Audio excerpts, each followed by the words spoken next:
Bismillahirrahmanirrahim. Perkenalkan, kami dari kelompok 5 akan menjelaskan materi tentang adopsi dan komunikasi secara efektif yang akan dijelaskan oleh Dimas Tiar.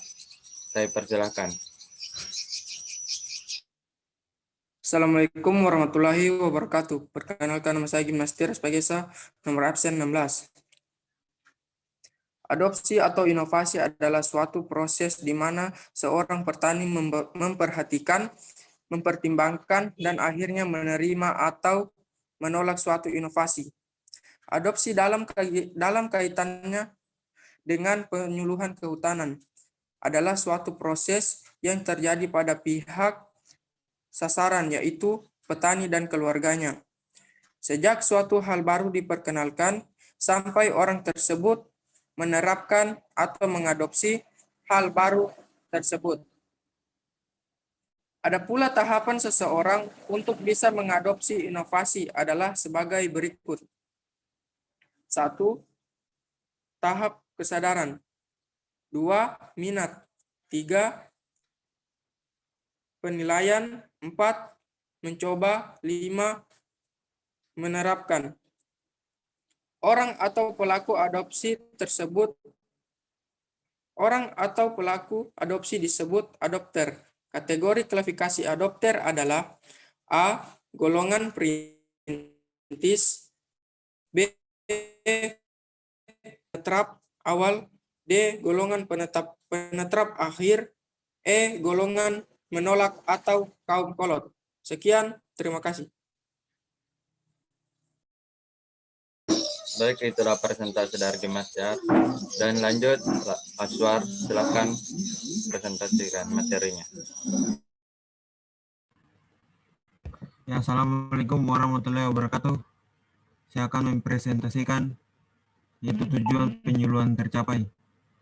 Pendekatan yang dilakukan adalah 1. Golongan pertama yang perintis sebagainya tidak terlalu diperhatikan karena sifatnya yang memiliki hubungan yang luas dengan dunia luar, kosmopolitif. Mereka akan mencari inovasi sendiri.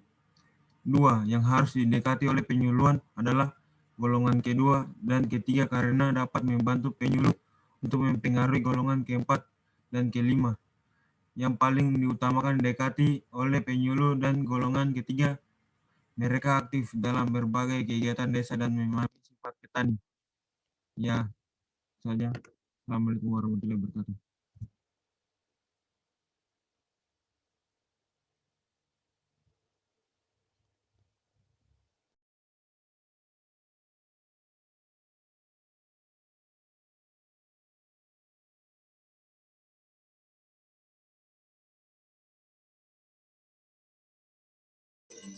Baik, kita lanjut materi presentasi dari Frankie. Saya persilahkan. Terima kasih. Saya akan mempresentasikan bagaimana cara pengambilan keputusan. Pengambilan keputusan secara individu relatif lebih cepat dibandingkan dengan pengambilan keputusan secara kelompok. Yang kelima, saluran komunikasi yang digunakan. Jika inovasi dapat dengan mudah disampaikan lewat media massa untuk diterima masyarakat, sehingga inovasi dengan cepat dapat diadopsi dibandingkan melalui media antar pribadi. Yang keenam, keadaan penyuluh. Aktivitas penyuluh dalam mempromosikan inovasi lewat saluran komunikasi yang tepat, maka inovasi tersebut akan lebih cepat diadopsi sasaran.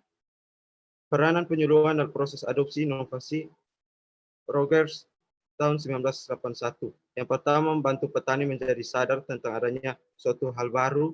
Yang kedua, membicarakan dengan petani lainnya agar mereka tertarik atau berminat. Yang ketiga, membantu melakukan penilaian. Yang keempat, membantu memberikan dorongan dalam melakukan percobaan. Proses difusi inovasi adalah perebasan inovasi dari satu individu yang telah mengadopsi ke individu yang lain dalam sistem sosial masyarakat sasaran yang sama. Sekian dan terima kasih. Baik, itulah presentasi dari Frankie. Saya akan lanjut presentasi saya, yaitu berjudul memiliki materi komunikasi secara efektif. komunikasi atau dalam bahasa Inggris communication. Ini yang berasal dari kata komunis yang berarti memiliki sama. Maksudnya di sini sama adalah dalam komunikasi harus memiliki makna yang sama yang harus melibatkan dua orang. Komunikasi di sini tidak hanya dilakukan secara informatif, tetapi harus juga dilakukan secara persuasif. Komunikasi dapat terjadi apabila melibatkan dua orang atau lebih. Dalam unsur komunikasi, yaitu terdiri dari komunikator, pesan, media, komunikan, dan efek. Sehingga menurut Laswell, komunikasi adalah suatu proses penyampaian pesan dari komunikator ke komunikan melalui media yang dapat mengakibatkan efek. Adapun hukum-hukum dari komunikasi secara efektif yang dapat disingkat sebagai REACH. R. Respect adalah sikap menghargai orang atau sikap menghargai setiap individu yang menjadi sasaran pesan. 2. Empati. Empati adalah sikap memposisikan diri pada situasi atau keadaan orang lain. Yang ketiga yaitu A. Audible adalah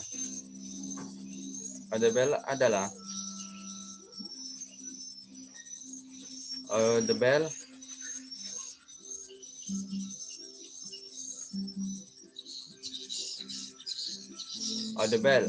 dapat diartikan sebagai didengarkan atau dimengerti dengan baik.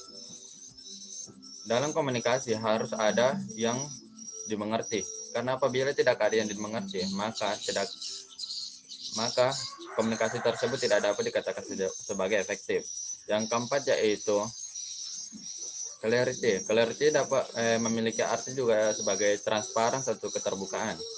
Dalam komunikasi harus ada keterbukaan atau transparan, karena apabila tidak transparan atau keterbukaan, maka dapat mengakibatkan makna yang disampaikan beralih ke makna yang bukan kita ingin sampaikan. Yang kelima yaitu humble dapat juga diartikan sebagai rendah hati. Di sini rendah hati berkaitan juga dengan nomor 1 yaitu sikap menghargai setiap individu. Sekian dan terima kasih. Kami lanjut presentasi dari Harian Sutasman. Saya persilahkan. Baik, saya Harian Sutasman, nomor absen 18. Di sini saya akan menyebutkan hambatan-hambatan yang biasa terjadi pada proses komunikasi yang mengakibatkan komunikasi menjadi tidak efektif. 1. Mendengar. 2. Mengabaikan informasi yang bertentangan dengan apa yang diketahui. 3. Menilai sumber. 4. Persepsi yang berbeda. 5.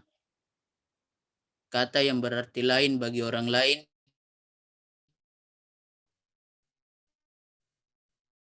6. Sinyal nonverbal yang terakhir gangguan. Sekian dari saya. Wassalamualaikum warahmatullahi wabarakatuh. Baik, itulah presentasi dari kami. Kami tutup dengan ucapan Assalamualaikum warahmatullahi wabarakatuh.